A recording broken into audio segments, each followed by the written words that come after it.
नमस्कार विद्यार्थी मित्रांनो, तुमचं सर्वांचं स्वागत आहे आपल्या अजनेक करिअर अकॅडमी या यूट्यूब चॅनलला। आजचा आपला इतिहासाचा चौथा दिवस। तर आज आपण या भागामध्ये बघणार आहे भारतात इस्लामांचा प्रवेश कसा झाला, म्हणजेच भारतात सुलतानशाही कशी आली। हा ऑडिओ स्वरूपात व्हिडिओ असणार आहे। ज्या कोणाला संपूर्ण इतिहास टीचिंग स्वरूपात म्हणजे शिकवणी स्वरूपात लागत असेल त्यांनी इतिहासाच्या प्लेलिस्टमध्ये जाऊन तिथून संपूर्ण व्हिडिओ बघू शकता। परंतु तुम्हाला फक्त माहिती हवी असेल म्हणजे सर्व कन्सेप्ट फक्त ऑडिओ स्वरूपात जर क्लिअर करायचे असेल तर हा व्हिडिओ तुम्ही नक्की बघा। चला तर मग सुरू करूया। बघा, भारतात इस्लामांचा प्रवेश। तर बघा, मोहम्मद बिन कासिम यांच्या नेतृत्वाखाली अरबाने इसवी सन 712 मध्ये भारतावर पहिला हल्ला केला। भारताच्या सातबाऱ्यावर म्हणजे किती, इसवी सन 712 मध्ये। भारताच्या सातबाऱ्यावर म्हणजे भारतावर इसवी सन 712 मध्ये पहिला हल्ला कोण केला होता? मुस्लिम कोण होता तो? मोहम्मद बिन कासिम।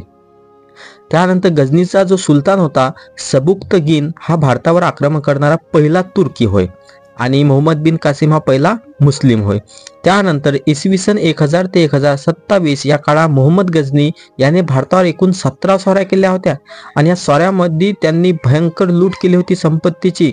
आणि सर्वात शेवटची जर स्वारी त्याची बघितली तर आपण ते बघू शकतो की सोरटी सोमनाथ हे जे मंदिर आहे गुजरात मधील, या मंदिरावर इसवी सन 1025 मध्ये याने स्वारी केली होती। पृथ्वीराज चव्हाण आणि मोहम्मद घोरी यांच्यात 1191 मध्ये तराईला एक लढाई सुद्धा झाली होती आणि या लढाईमध्ये पृथ्वीराज चव्हाण यांचा विजय झाला होता।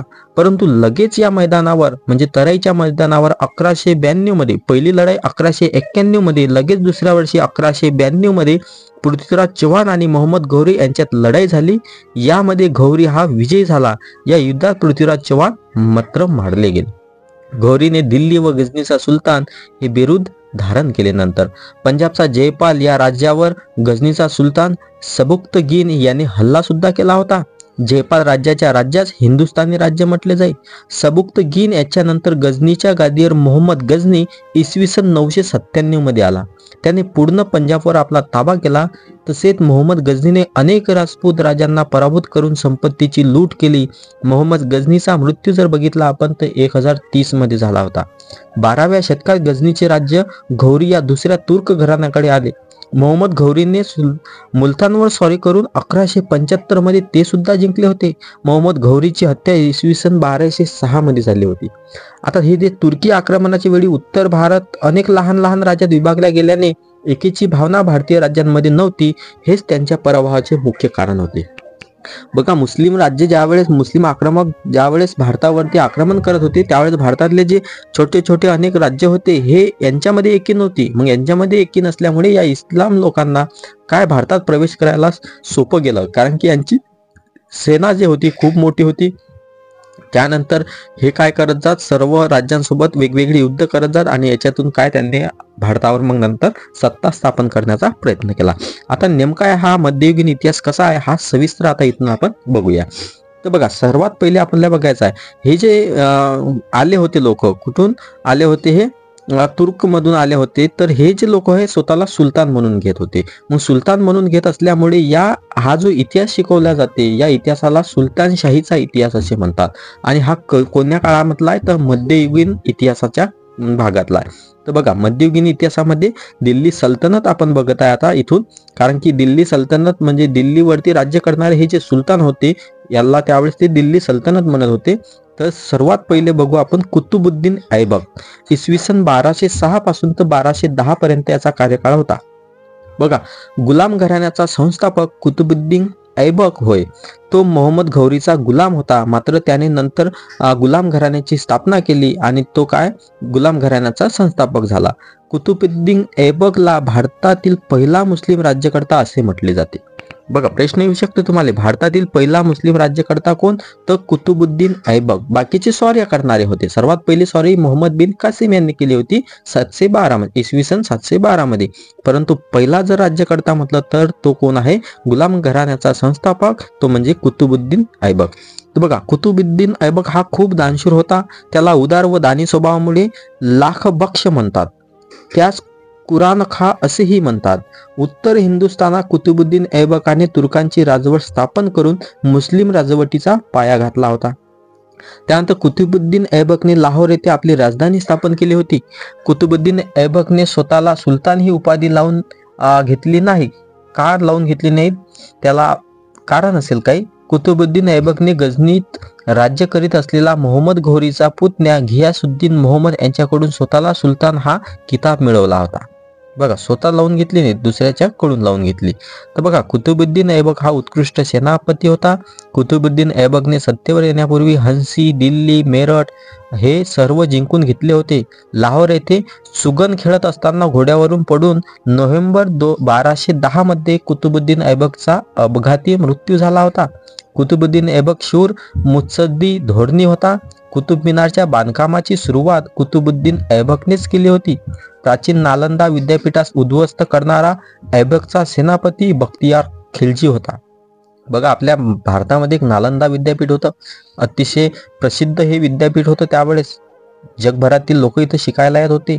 हे जे विद्यापीठ आहे, हे विद्यापीठ उद्ध्वस्त करणारा जो होता हा कुतुबुद्दीन ऐबकचा सेनापती होता, तो म्हणजे बख्तियार खिलजी.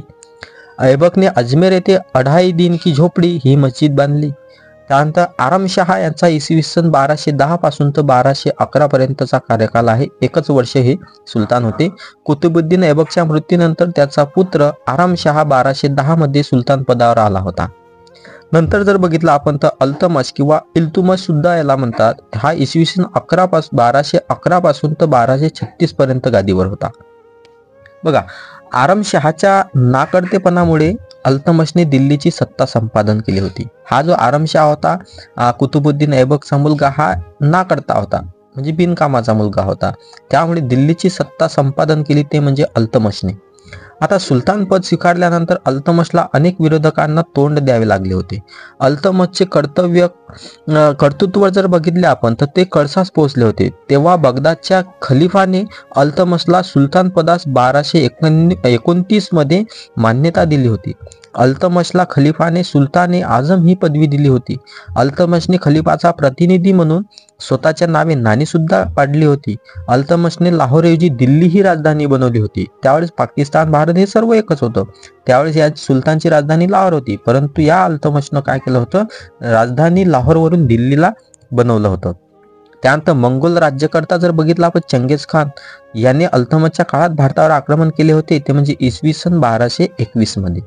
अल्तमश याने 40 गुलामांचा एक गट तुर्कान ए चिहलगानची स्थापन केली होती. त्यानंतर कुतुब मिनारचे बांधकाम अल्तमशने पूर्ण केले होते. कुतुबुद्दीन ऐबकने सुरू केलं तर पूर्ण कोण केलं तर कुतुब मिनारचं बांधकाम अल्तमशनं पूर्ण केलं. त्यानंतर अल्तमशची समाधी जर बघितली तर कुतुब मिनार परिसरात दिल्ली येथेच आहे. बघा, कुतुबुद्दीन ऐबकच्या नंतर कोण अल्तमश महत्वाचा सुलतान झाला. हा सुलतान झाल्यानंतर मग भारतातली सर्वात पहिली राज्यकर्ती ते म्हणजे रजिया सुलतान ही गादीवर आली. हिचा कार्यकाल जर बघितला तर इसवी सन 1236 पासून तर 1239 पर्यंत होता. म्हणजे केवळ 3च वर्ष होता, परंतु तो भारतामध्ये सर्वात पहिली राज्यकर्ती म्हणून तिला गणले जाते. बघा, 40 सरदारांनी रितसरपणे रजिया बेगमची दिल्लीच्या सुलतानपदी प्रतिष्ठापना केली होती. रजिया सुलतान ही अल्तमशची मुलगी होती. रजिया सुलतान ही दरबारात पुरुष वेश परिधान करून बसत असे. प्रशासन आणि संघटन या 2 महत्वाच्या गुणांचा समुच्चय रजियाच्या ठिकाणी असल्याने रजिया सुलतानने दिल्ली प्रशासन समर्थपणे सांभाळले होते. रजिया सुलतानने लाहोर आणि सिरहिंद येथील उठाव मोडून काढले होते. रजिया सुलतान 3 वर्षे दिल्लीच्या तख्तावर बसली होती.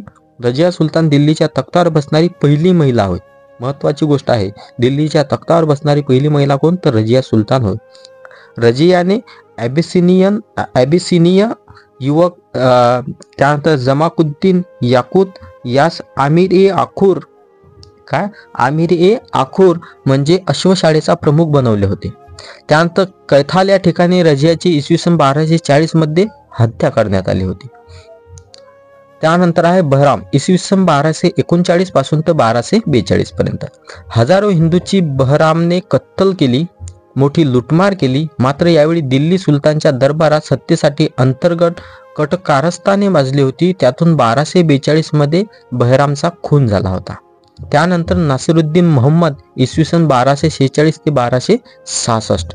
बघा, नासिरुद्दीन मोहम्मदने मसूदला पदच्युत केले व गादी बळकावली होती. स्वतःच्या चरितार्थासाठी नसिरुद्दीन मोहम्मदने शाही खजिन्यातून एक कपर्दिकाही घेतली नव्हती. म्हणजे एक नाणं सुद्धा त्यानं घेतलं नव्हतं. त्यानंतर राज्यकारभाराची सूत्रे नसरुद्दीन मोहम्मदने अल्तमशचा गुलाम असलेला आपला स्वसूर घियासुद्दीन बलबन याच्या हाती सोपवली होती. घियासुद्दीन बलबन जर बघितला आपण, याचा कार्यकाळ 1266 पासून तर 1286 पर्यंत आहे. तर बघा, घियासुद्दीन बलबनचे मूळ नाव जर बघितले तर बहाउद्दीन होते. बलबन मूळ अल्बान जमातीचा तुर्क होता. बलबनने दिल्लीचे सुलतानपद भविष्यात भूषवेल असे कोणास स्वप्नातही वाटले नव्हते, कारण तो एक निकृष्ट गुलाम होता. बलबन आपल्या कर्तृत्वाने मोठा झाला होता. रजिया सुलतानने बलबनला अमीर शिकार पद दिले होते. बलबन इसवी सन 1266 मध्ये सुलतान म्हणून सत्तेवर आला होता. मंत्रिपदाच्या 20 वर्षात बलबनने मुस्लिम साम्राज्य अंतर्गत व बाह्य धोक्यापासून मुक्त केले होते. बलबनने सुलतान पदाचा दावा मजबूत करण्यासाठी स्वतःला इराणचा एक पौराणिक राजा अफरासियाब यांचे वंशज घोषित केले होते. बलबनने रक्त व लोह धोरणाचा स्वीकार केला होता, म्हणजे शस्त्रास्त्र बळाचे धोरण स्वीकारले होते. बलबनने अल्तमशने निर्माण केलेल्या 40चे महत्त्व कमी केले होते. बलबनने स्वतःला देवाची सावली घोषित केले होतं. बलबनचा कारभार जर बघितला तर अत्यंत कडक, शिस्तपूर्ण आणि पूर्ण नियंत्रण ठेवणारा होता. बलबनच बंगालमध्ये पोहोचला व मोठ्या कौशल्याने तुगरील खानाचा बंदोबस्त त्यांनी केला होता. बलबनने आपला मुलगा बाखरा खान यास बंगालचा प्रमुख म्हणून नियुक्त केलं होतं. 1285च्या मंगोलधाडीत हार झाली आणि त्या चकमकीत बलबनचा आवडता पुत्र महमूद मारला गेला होता. पुत्र निधनाचा धक्का घियासुद्दीन बलबनला सहन झाला नाही आणि त्यातच 1286 साली बलबनचा मृत्यू झाला. सुलतान बलबन याने गैर इस्लामी प्रथा, सिजदा, गुडघ्यावर बसून मान झुकवणे व पाबोस सुलतानने चरणचुंबन सुरू केले. तसेच इराणी नवरोज किंवा नवरोज हा उत्सव दरबारात सुरू केला. त्यानंतर आहे हे झालं आपलं कोणतं पहिलं, म्हणजे गुलाम घराणं. नंतर खिलजी घराणं सुरू होते इथून. बघा, जलालुद्दीन खिलजी इसवी सन 1290 पासून तर 1296 पर्यंत यांचा कार्यकाळ चालला. जलालुद्दीन खिलजीचे मूळ नाव जर बघितले तर मलिक फिरोज होते. वयाच्या 17व्या वर्षी जलालुद्दीनच्या हाती सत्ता आली होती. जलालुद्दीन खिलजी हा खिलजी घराण्याचा संस्थापक होता. जलालुद्दीन खिलजीने मंगोल विरुद्ध पुष्कळ लढाया केल्या व यशही प्राप्त केले होते. सातत्याने धाडी घालणाऱ्या मंगोल टोळ्यांसोबतही जलालुद्दीनचे धोरण फारच सौम्य होते. मंगोल पुढारी आणि चंगेज खानचा वारसा उलुग खानशी जलालुद्दीन खिलजीने आपल्या मुलीचा विवाह करून त्याच्याशी मैत्रीचे संबंध जोडण्याचा प्रयत्न केला होता. जलालुद्दीन खिलजीचा पुतण्या व जावई असलेला उल्लाउद्दीन खिलजी यास दक्षिणेत यादव राजांची राजधानी देवगिरी जिंकण्यासाठी पाठविले होते. जलालुद्दीन खिलजीने सरदार वर्गासोबत सहिष्णुतेचे धोरण अवलंबले होते. त्यानंतर त्यात आले ते म्हणजे अल्लाउद्दीन खिलजी. पहिले कोण होते? जलाउद्दीन खिलजी. नंतर आले अल्लाउद्दीन खिलजी. ते आले 1296 पासून तर 1316 पर्यंत. बघा, अल्लाउद्दीन खिलजी हा जलालुद्दीन खिलजीचा खून करून सत्तेवर आला होता. रक्त का प्यासा खून केला होता यानं अल्लाउद्दीन खिलजींना, जलाउद्दीन खिलजीचा. नंतर तो सत्तेवर आला. अल्लाउद्दीन खिलजीने देवगिरीवर आक्रमण करून बरीच संपत्ती लुटून नेली होती. अल्लाउद्दीन खिलजी हा पहिला मुस्लिम राज्यकर्ता होता. त्याने दक्षिण भारतावर स्वारी केली होती. आतापर्यंत दक्षिण भारतावर स्वारी झालेली नाही, पण अल्लाउद्दीन खिलजीने दक्षिण भारतावर स्वारी केली आणि तो पहिला मुस्लिम राज्यकर्ता झाला. त्यानंतर अल्लाउद्दीन खिलजीने सत्तेसाठी होणारा विरोध मोडून काढून सुलतान राजवटीचे रूपांतर साम्राज्यात करण्यास प्रारंभ केला होता. अल्लाउद्दीन खिलजीने बाजारातही किमती नियंत्रणाचा धोरण अवलंबले होते. अल्लाउद्दीन खिलजीने मी स्वतः खलीफा आहे असे घोषित केले. त्याचे लहानपणीचे नाव जर बघितले तर ते अली होते. अल्लाउद्दीनने राजत्व याला नातेसंबंध माहीत नसतो असे प्रतिपादन केले होते. अल्लाउद्दीन खिलजीने 1303 मध्ये मेवाड सैन्य घुसविले व चित्तोडचा किल्ला जिंकला होता. हे बघितलं असेल तुम्ही.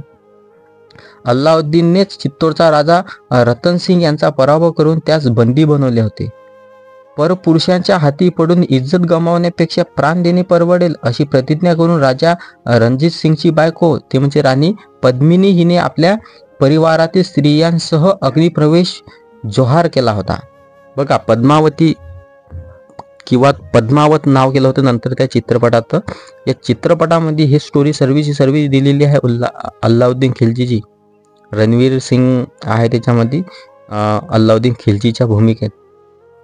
मलिक कपूर वगैरे ते जे बघितलं असेल. त्यानंतर शाहिद कपूर आहे हा रणजित सिंगच्या भूमिकेमध्ये. अतिशय सुंदर चित्रपट, ऐतिहासिक चित्रपट बघितले पाहिजे. तर बघा, तर हे जे आहे पद्मावती हे परपुरुषाच्या हाती पडू नये म्हणून घरातल्या सर्व स्त्रियांसोबत ते अग्निकुंडामध्ये म्हणजे अग्निप्रवेश त्यांनी केला होता. त्याला जोहार म्हणतात. तर त्यांनी जोहार केला होता. मलिक मुहम्मद जायसी याच्या पद्मावत या ऐतिहासिक काव्यात राणी पद्मावतीच्या जोहाराची माहिती दिलेली आहे. तर अल्लाउद्दीन खिलजी हा पहिला सुलतान होता ज्याने कायमस्वरूपी खडे सैन्य ठेवले होते. त्याच्याकडे 3.75 लाख सैन्य होते. धर्मापासून राजकारण वेगळे करणारा अल्लाउद्दीन खिलजी हा पहिला इस्लामी राज्यकर्ता होता असे अल्लाउद्दीन बद्दल म्हटले जाते.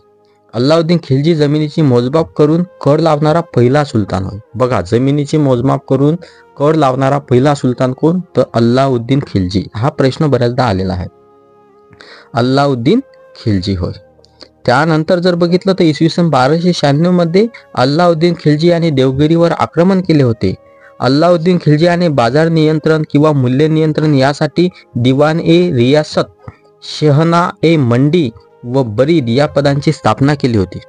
त्यानंतर पुढे जर बघितलं आपण तर मद्यावर बंदी घालणारा सुलतान म्हणजे अल्लाउद्दीन खिलजी होय. दारू जी असते या दारूवर सुद्धा त्यानं बंदी घातली होती. याने घोड्यासाठी डागणे ही पद्धत व सैनिकासाठी चेहरा ही पद्धत सर्वप्रथम सुरू केली. अमीर खुसरो याला भारताचा पोपट असे म्हणतात. तो अल्लाउद्दीनच्या दरबारात कवी होता.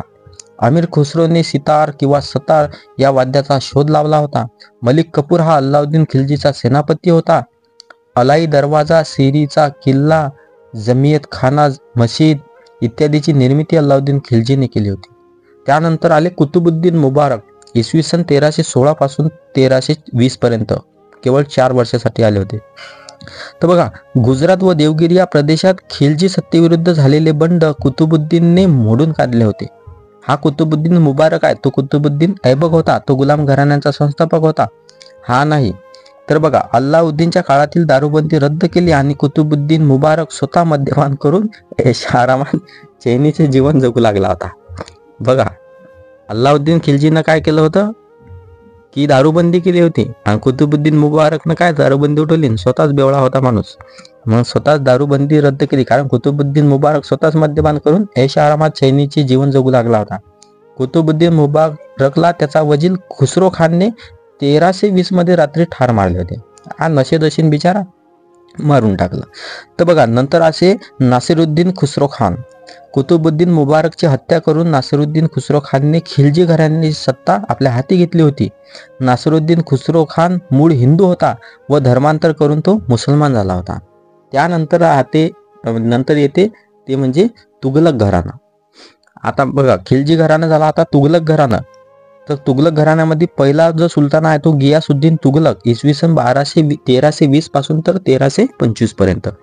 घियासुद्दीन तुघलकचे मूळ नाव जर बघितलं तर गाझी मलिक होते. घियासुद्दीन तुघलक हा इसवी सन 1320 मध्ये दिल्ली सल्तनतच्या गादीवर आला होता. त्याने खुसरो खानचा पराभव केला. गियासुद्दीन तुघलक अल्लाउद्दीन खिलजीकडे वायव्य सरहद प्रांताचा सुभेदार म्हणून समर्थपणे कारभार करीत होता. नंतर गियासुद्दीन तुघलकने कर्तृत्वावर मानाचे स्थान मिळवले होते. यांनी दिल्लीजवळ तुघलकाबाद वसवले होते. त्यानंतर मोहम्मद तुघलक आला. गियासुद्दीन तुघलक नंतर मोहम्मद तुघलक 1325 पासून 1331 पर्यंत. मोहम्मद तुघलक हा गियासुद्दीन तुघलकचा मुलगा होता. त्याचे नाव जुने खान होते. जुने खान हा मोहम्मद तुघलक हा किताब धारण करून 1325 मध्ये गादीवर आला होता. मोहम्मद तुघलक याची मध्ययुगीन इतिहासात एक विक्षिप्त व्यक्ती म्हणून ख्याती आहे. त्यास वेडा मोहम्मद असे सुद्धा म्हणतात. मोहम्मद तुघलकने दिवाने अमीर एक कोही हा कृषीसाठी विभाग निर्माण केला होता. मोहम्मद तुघलकने त्याचे तांब्याची नाणी चलनात आणली. मोहम्मद तुघलकने सोन्या चांदीच्या नाण्याच्या किमती इतकी अधिकृतपणे समजली जाणारी तांब्या पितळीची नाणी प्रतिकात्मक चलन म्हणून व्यवहारात आणली होती. त्यामुळे त्याची अर्थव्यवस्था बुडाली होती. म्हणून याला वेडा मोहम्मद म्हणतात. जग जिंकण्याच्या ईर्षेने मोहम्मद तुघलकाने प्रचंड सैन्यानिशी खुरासान इराक मोहीम आखली होती.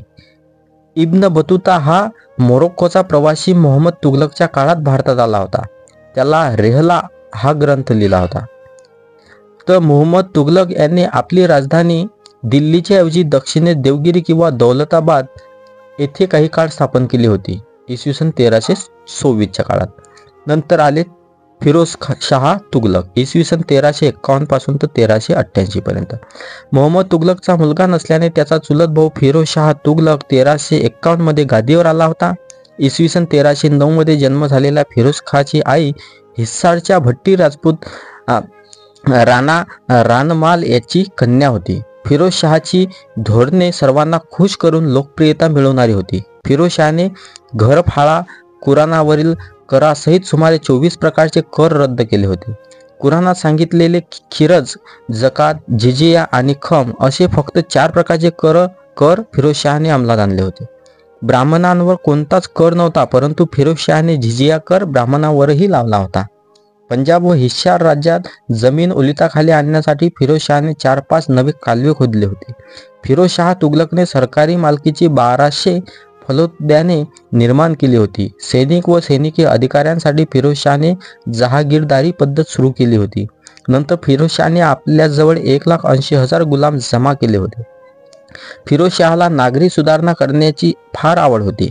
फिरोज शाह तुघलकने 50 धरणे, 40 मशिदी, मशिदींचा अंतर्भाव असलेली 30 महाविद्यालये, 20 राजवाडे, 100 सराया व धर्मशाळा वगैरेंची उभारणी केली होती. फिरोज शाह तुघलक वृद्धपणी 1388 मध्ये मृत्यू पावला होता. म्हणजे याच्यावरच कोण आक्रमण नाही केलं, नाही बाकीच्या प्रत्येकावर आक्रमणच झालेले आहेत मॅक्झिमम. तर बघा, सुलतान फिरोज शाह फिरोज शाह तुघलक वृद्धपणी 1388 मध्ये मृत्यू पावला. तर जिजिया कर सर्वप्रथम हिंदूवर लावणारा सुलतान फिरोज शाह तुघलक होय. त्याने अत्यंत कठोरपणे हा कर वसूल केला. फिरोज शाह तुघलकने फिरोजशाह कोटला किल्ला व फिरोजाबाद, हिस्सार, फिरोजा, जौनपूर ही शहरे वसवली. बघा, तुम्हाला दिल्लीचं एक स्टेडियम माहीत असेल, त्याचं नाव आता बदललेलं आहे. ते अरुण जेटली स्टेडियम झालेलं आहे. पहिले काय होतं, फिरोजशाह कोटला मैदान होतं. तर हाच तो फिरोज शाह. तर बघा, याच्यानंतर फिरोज शाह तुघलक घराणं संपल्यानंतर बहामनी राज्य आलं. ते म्हणजे इसवी सन 1347 पासून तर 1494 पर्यंत. आता इथून महत्वाचं आहे, आता आपण थोडा आधुनिक भागाकडे वळत आहे. तर बघा, मोहम्मद तुघलकच्या काळात इसवी सन 1347 साली बहामनी राज्याची स्थापना झाली. गंगू हा एक ब्राह्मण ज्योतिषी होता. त्याचा हसन हा एक प्रामाणिक नोकर होता. हसन हा एक महान विभूती असल्याची भविष्यवाणी करून हसन तू राजा होशील असे गंगू ब्राह्मणाने सांगितले होते. त्यानंतर जर बघितलं आपण तर पुढे गुलबर्गा शहरावर कब्जा करून त्याने आपले स्वतंत्र राज्य 1347 मध्ये स्थापन केले. हेच दक्षिणेकडचे मुसलमानी बहामनी राज्य होय. हसन हा पुढे हसन गंगू बहामनी किंवा बहमनशाह म्हणून ओळखला गेला. या घराण्यात बहामनी शिवाय मुहम्मद शाह प्रथम, ताजुद्दीन, फिरोज शाह, अहमद शाह वली, मुहम्मद तृतीय, शिहाबुद्दीन मुहम्मद इतर सुलतान झाले. त्यानंतर हसन गंगू बहामनीची राजधानी गुलबर्गा होती. त्यानंतर त्याची राज्यभाषा मराठी होती. ही महत्वाची गोष्ट आहे, राज्यभाषा बहामनी राज्याची मराठी होती. बहामनी राज्याचे गुलबर्गा, दौलताबाद, बेरार म्हणजे वराळ व बिदर असे 4 प्रांत होते. त्यानंतर 1358 मध्ये हसन गंगूचा मृत्यू झाला. त्यानंतर पुत्र मोहम्मद शाह प्रथम हा सुलतान बनला. भीमा नदी तटावर फिरोजशाबादची स्थापना ताजुद्दीन फिरोज शहाने केली. तर फिरोज शहाने खगोलशास्त्रात उत्तेजन दिले. त्याने दौलताबाद जवळ एक वेधशाळाही बनवली होती. फिरोज शाह हा भाषा प्रभू होता. त्यास अनेक भाषा ज्ञात होत्या. अहमद प्रथमने राजधानी गुलबर्गा येथून बिदरला हरवली व बिदरचे नवीन नाव मोहम्मदाबाद ठेवले. 1470 मध्ये रशियन प्रवासी निकितन बिदरच्या यात्रेवर आला होता. दिवान मोहम्मद गवानच्या हत्येनंतर बहामनी राज्य कमकुवत झाले. पुढील शासक कमकुवत निघाले. त्यामुळे कलीम उल्ला या अंतिम कमकुवत शासकानंतर बहामनी साम्राज्याचे 5 तुकडे पडले. विजापूरच्या आदिलशाह याने 1489 मध्ये विजापूरला आदिलशाही स्वतंत्र राज्य स्थापन केले. जुन्नरचा सुभेदार मलिक अहमद याने 1490 मध्ये स्वतंत्र राज्य स्थापन केले व निजामशाही असे नाव धारण केले. त्याने अहमदनगर शहर वसवले. या राज्यात अहमदनगरची निजामशाही म्हटले जाते. त्यानंतर बेरारमध्ये वराडचा सुभेदार फतेउल्ला इमाद शहा याने 1490 मध्ये आपले स्वतंत्र राज्य स्थापन केले. या राज्यात वराडची इमादशाही म्हटले जाते. त्यानंतर तेलंगणाचा सुभेदार कुतुब उलमुख याने 1512 मध्ये स्वतंत्र राज्य घोषित केले. या राज्यात गोवळकोंड्यांची कुतुबशाही म्हटली जाते. त्यानंतर बहामनी घराण्याचा दिवाण अमीर अली बरीद यांनी 1527 मध्ये आपले स्वतंत्र राज्य स्थापन केले. यास बिदरची बरीदशाही म्हटले जाते. बघा, हा सुद्धा प्रश्न तुम्हाला बऱ्याचदा विचारलेला असेल. विजापूरची काय आहे? आदिलशाही. त्यानंतर अहमदनगर, आता ते काय आहे? अहिल्यानगर आहे. तर अहमदनगरची काय होती? निजामशाही. त्यानंतर बेरारची म्हणजेच वराडची काय? इमादशाही. तेलंगणाची म्हणजे काय? गोवळकोंड्याची कुतुबशाही. त्यानंतर सर्वात महत्वाचं ते म्हणजे काय? बिरदची बरीदशाही होती. अशा प्रकारे 5 तुकडे या काय बहामनी राज्याचे पडले होते. नंतर सय्यद घराणा सत्तेवर आलं, ते म्हणजे इसवी सन 1414 पासून तर 1451 पर्यंत. सय्यद घराण्याचा संस्थापक जर बघितला तर खिजर खान होता. तैमूर लंगने भारतावर 1398 मध्ये आक्रमण केले होते, तेव्हा खिजर खान यांनी त्याला मदत केली होती. तैमूरने त्याला लाहोर, मुलतान, दीपालपूरची सुभेदारी दिली होती. त्याने स्वतःला तैमूरचा राजा प्रतिनिधी घोषित केले होते. त्यानंतर जर बघितलं आपण तर जून 1414 मध्ये त्याने दिल्लीवर आक्रमण केले होते. दिल्ली ताब्यात घेऊन तो सुलतान बनला होता. तर खिजर खानने मुबारक शहा, मोहम्मद शहा व अल्लाउद्दीन आलम शहा इतर सुलतान झाले होते. त्यानंतर दिल्लीवर सय्यद घराण्याचे राज्य जवळपास 37 वर्षे चालले होते. सुलतानशाहीचा प्रमुख सरदारांपैकी एक बहलोल खान लोदीने सय्यद घराण्याची अखेरचा सुलतान अल्लाउद्दीन आलमशाह यास पदच्युत करून दिल्लीच्या गादीवर लोदी घराण्याची स्थापना केली. बघा, लोदी घराणा हे अतिशय महत्वाचं घराणं आहे. सुलतानशाहीचं शेवटचं घराणं आहे, परंतु अतिशय महत्वाचं घराणं आहे. कारण इथून काय होणार आहे? सुलतानशाहीचा शेवट होणार आहे आणि नंतर काय आपली जी मुघलशाही आहे, मुघलशाहीचा काय होणार आहे? मुघलशाहीची सुरुवात होणार आहे. बघा, लोदी घराणं इतिहासाच्या दृष्टिकोनातून अतिशय महत्वाचं घराणं आहे. यावरती बऱ्याचदा प्रश्न विचारले जातात. तर लोदी घराण्यात सर्वात पहिले आहे बहलोल खान लोदी किंवा बहलोल लोदी, इसवी सन 1451 पासून तर 1526 पर्यंत. तर बघा, लोदी घराणे हे अफगाणी होते. लोदी घराण्याचा संस्थापक जर बघितला तर बहलोल खान लोदी होता. त्याने जौनपूर दिल्ली सल्तनतमध्ये मिळवले होते. त्यानंतर बहलोल खानने मेवाड, संभल, कालपी, धोलपूर, कोयल, रेवारी इतर राज्यांना हरवलं होतं. सय्यद सुलतानाने याला खान जहाची उपाधी दिली होती. त्यानंतर तो उत्तम सेनापती, सहृदयी अंतकरणाचा माणूस होता. बहलोल हा सिंहासनावर न बसता सरदार सोबत खाली जमिनीवर बसत होता. त्याने बहलोल नावाची चांदीची शिक्के चालवली होती. त्यानंतर आला सिकंदर लोदी, इसवी सन 1488 ते 1517 पर्यंत सोबतच होते याच्याचा. बहलोल खानच्या मृत्यूनंतर त्याचा पुत्र, हे लोदी घराणं आहे 1451 पासून 1526 पर्यंत. तर 1488 पर्यंत बहलोल खान लोदी होता. नंतर बहलोल खानच्या मृत्यूनंतर त्याचा पुत्र निजाम झाला 1488 मध्ये, तो 1517 पर्यंत चालला. तर बहलोल खानच्या मृत्यूनंतर त्याचा पुत्र निजाम खान सुलतान सिकंदर गाझी म्हणून दिल्लीच्या सुलतान पदावर आला. त्याला सिकंदर लोदी असं सुद्धा म्हणतात. यांनी दक्षिण बिहार प्रांत जिंकला. 1506 साली त्यांनी आग्रा हे नवीन शहर वसवले. बघा, आग्रा हे नवीन शहर कोण वसवलं? तर सिकंदर लोदी. पूर्ण नाव काय?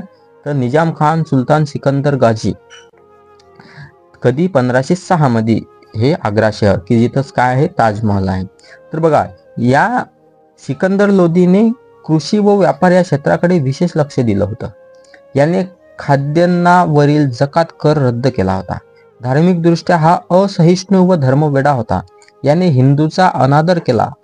याने मुस्लिम स्त्रियांचा पीर व संतांच्या मजारीवर जाण्यास प्रतिबंध केला होता. सिकंदर लोदी हा एक विद्वान ही होता. त्याने गुलरुखी या उपनावाने अनेक कविता लिहिल्या. गुलरुखी कोण? सिकंदर लोदी म्हणजेच गुलरुखी या उपनावाने अनेक कविता सुद्धा लिहिलेल्या आहेत. त्याच्या काळात पहिला भारतीय संगीतावरील फारसी ग्रंथ लज्जत ए सिकंदर शाही रचला होता. याने भूमी मापनाची गजे सिकंदरी प्रमाणित माप सुरू केले होते. हा प्रसिद्ध संत कबीरदास यांच्या समकालीन होता. तर बघा, नंतर आहे इब्राहिम खान लोदी. तर सिकंदराच्या मृत्यूनंतर 1517 पासून तर 1526 पर्यंत आला तो, म्हणजे सिकंदरचा मुलगा नाही, सिकंदरच्या मृत्यूनंतर लोदी घराण्याचा अखेरचा सुलतान होता हा. बघा परत आपण बघू, तर इब्राहिम लोदी. तर सिकंदरच्या मृत्यूनंतर लोदी घराण्याचा अखेरचा सुलतान इब्राहिम लोदी हा काय झाला, इब्राहिम लोदी 1517 मध्ये दिल्लीच्या गादीवर आला. तो स्वतः शूर धाडसी असला तरी हट्टी, गर्विष्ठ, संशयी स्वभावाचा होता. त्याने अमीर व सरदारांचे शत्रुत्व त्याने ओढून घेतले होते.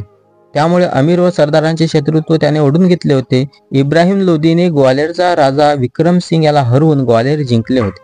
इब्राहिमने पंजाबचा सुभेदार दौलत खान याचा मुलगा दिलावर खानास तुरुंगास टाकले होते. सुभेदार दौलत खानने संतापामध्ये इब्राहिमला धडा शिकवण्यासाठी काबूलचा मुघल राज्यकर्ता बाबर यास हिंदुस्थानावर आक्रमण करण्यासाठी निमंत्रण केले. बघा, दौलत खान लोदीने सिकंदर लोदीचा इब्राहिम लोदीचा बंदोबस्त करण्यासाठी काय मुघल बोलावला होता, तो म्हणजे बाबर. तर बाबर महत्वाकांक्षी होता व दरम्यान इब्राहिमचा चुलत आलम खान यानेही बाबरास मदत केली होती. पानिपत येथे 21 एप्रिल 1526 रोजी युद्ध होऊन इब्राहिम लोदी मारला गेला. हेच पानिपतचे प्रथम युद्ध होते. आता इब्राहिम खान 1526 ला मारला गेला. त्यानंतर दौलत खान लोदीला वाटलं की सत्ता आपल्याला मिळेल. दिल्लीच्या सुलतानशाहीचा शेवटचा शासक इब्राहिम लोदी बनला शेवटी. त्यानंतर इब्राहिम लोदीचा पराभव करण्यासाठी काबूलचा सुलतान बाबर यास आमंत्रण देणारा सुभेदार दौलत खान लोदी हा होय. आणि या दौलत खान लोदीला काही सत्ता नंतर सुलतानशाही मिळाली नाही. नंतर हा जो बाबर आहे हा खतरनाक माणूस होता. बाबरनं भारतामध्ये येऊन नंतर सुलतानशाहीचा अंत केला आणि तिथून मग मुघलशाहीला सुरुवात झाली. इसवी सन 1526 पासून सुलतानशाहीचा अंत झाला आणि 1526 पासून काय मुघलशाहीची सुरुवात झाली. अशा प्रकारे हे काय आहे आपलं लेक्चर नंबर 4. याच्यामध्ये आपण बघितलं सुलतानशाही. पुढच्या लेक्चरमध्ये आपण बघू मुघल साम्राज्य, ते म्हणजे मुघलशाही. धन्यवाद. नवीन असाल तर चॅनलला सबस्क्राईब करा, व्हिडिओला लाईक करा. भेटूया पुढच्या लेक्चरमध्ये.